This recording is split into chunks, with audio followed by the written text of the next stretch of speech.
जब मैंने अपने पति से तलाक मांगा। मैं एक भावुक महिला हूँ और जब रिश्ते और मेरी भावनाओं की बात आती है तो मैं बेहद संवेदनशील हूँ। मैं रोमांटिक पलों के लिए उसी तरह तरसती हूँ जैसे कैंडी के लिए तरस रही एक छोटी लड़की। मेरे पति मेरे बिल्कुल विपरीत हैं। उनकी संवेदनशीलता की कमी और हमारी शादी में रोमांटिक पलों को लाने में उनकी असमर्थता ने मुझे प्यार के विषय में निराश कर दिया है।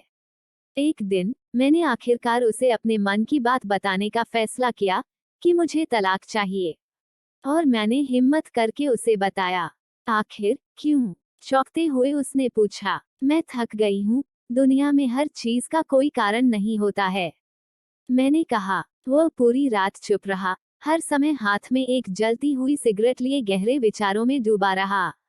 इससे मेरी निराशा की भावना और बढ़ती गई, क्योंकि मैं ऐसे आदमी को देख रही थी जो अपनी दुर्दशा को व्यक्त भी नहीं कर पा रहा था। भला मैं उससे और क्या उम्मीद कर सकती थी?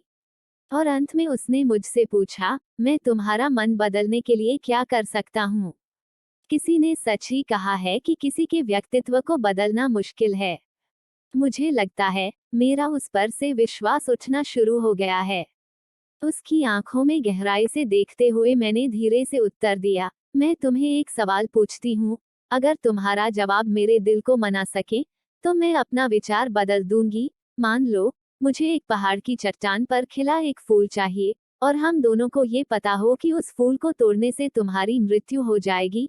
क्या तुम मेरे लिए ऐसा करोगे? उसने कहा, मैं कल तुम्हें इसका जवाब दूंगा। उसकी प्रतिक्रिया सुनकर ही मेरी उम्मीदें धराशायी हो गईं। मैं अगली सुबह उठी तो पाया कि वह चला गया था, और सामने के दरवाजे के पास खाने की मेज पर, दूध के गिलास के नीचे, उसकी खुरदरी लिखावट के साथ कागज का एक टुकड़ा पड़ा था, जो पढ़े जाने पर ये बातें बयां करता था। प्रिय, मैं तुम्हारे लिए वह फूल नहीं तोड़ूंगा, लेकिन अगर तुम चाहो तो मैं तुम्हें इसके पीछे का कारण जरूर बताना चाहूंगा। यह पहली पंक्ति पढ़ते हैं मेरे दिल के हजारों टुकड़े हो गए। फिर भी मैंने पढ़ना जारी रखा।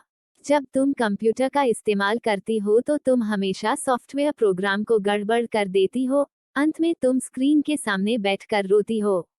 मुझे अपनी उंगलियों को जिंदा रखना पड़ेगा ताकि मैं प्रोग्राम को पुनर्स्थापित करके तुम्हारे कीमती आंसू बहने से रोक सकूं।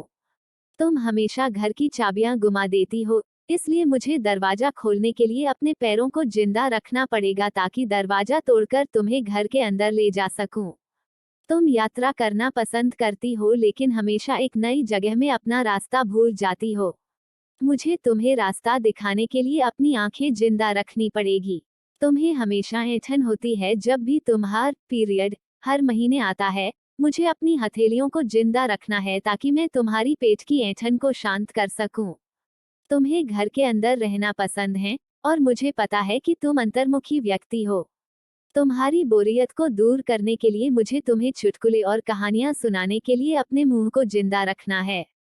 तुम हमेशा कंप्यूटर और टीवी देखती हो, और इससे तुम्हारी आंखों का भविष्य अच्छा नहीं होगा। मुझे अपनी आंखों को बचाना होगा ताकि जब हम बूढ़े हो जाएं, तो मैं तुम्हारी आंखें बन सकूं। तुम्हारे सिर से सफेद हो रहे बाल चुन सकूं। तुम्हारे नाखूनों को बिना तुम्हें चोट पहुंचाए काट सकूं। मैं भी समुद्र तट पर टहलते हुए तुम्हारा हाथ पकड़ना चाहता हूँ। जैसे तुम धूप और सुंदर रेत का आनंद लेती हो और खुशी से गाने गुनगुनाती हो, उसे मैं अपने कानों से सुनना चाहता हूँ, इसलिए मेरे कान जिंदा रहने चाहिए। जब तुम नहा के निकलती हो तो तुम्हारी भीनी भीनी खुशबू को महसूस करने के लिए मेरा नाक जीवित होना चाहिए। इसलिए मेरे प्रिय, जब तक मुझे यकीन नहीं होता कि कोई है जो तुमसे इससे अधिक प्यार करता है, मैं तब तक उस फूल को नहीं तोड़ूंगा। और जिस दिन ऐसा कोई आया जो तुमसे इससे अधिक प्यार करे, मैं खुशी खुशी उस फूल को तोड़ लूंगा। उद्धरण चिन्ह। ये पते ही मेरे आंसू पत्र पर गिरे और उसकी लिखावट की स्याही धुंधली हो गई। मैंने उसे पढ़ना जारी रखा। अब जब तुमने मेरा उत्तर पूरा पढ़ लिया है, अगर तुम संतुष्ट हो, अगर मैंने तुम्हारे दिल को मना लिया हो, तो कृपया सामने का दरवाजा खोलो, क्योंकि मैं बाहर खड़ा हूँ, तुम्हारी पसंदीदा ब्रेड और ताज़ा दूध के साथ। मैं जल्दी से दरवाजा खोलने के लिए दौड़ी, और उसके चिंतित चेहरे को अपने हाथों में कसकर पकड़ा और चूम लिया और उसकी बाहों में समा गई। अब मुझे पूरा यकीन हो गया कि कोई भी मुझसे उतना प्यार नहीं करेगा जितना वह करता है, और मैंने फूल को ना ही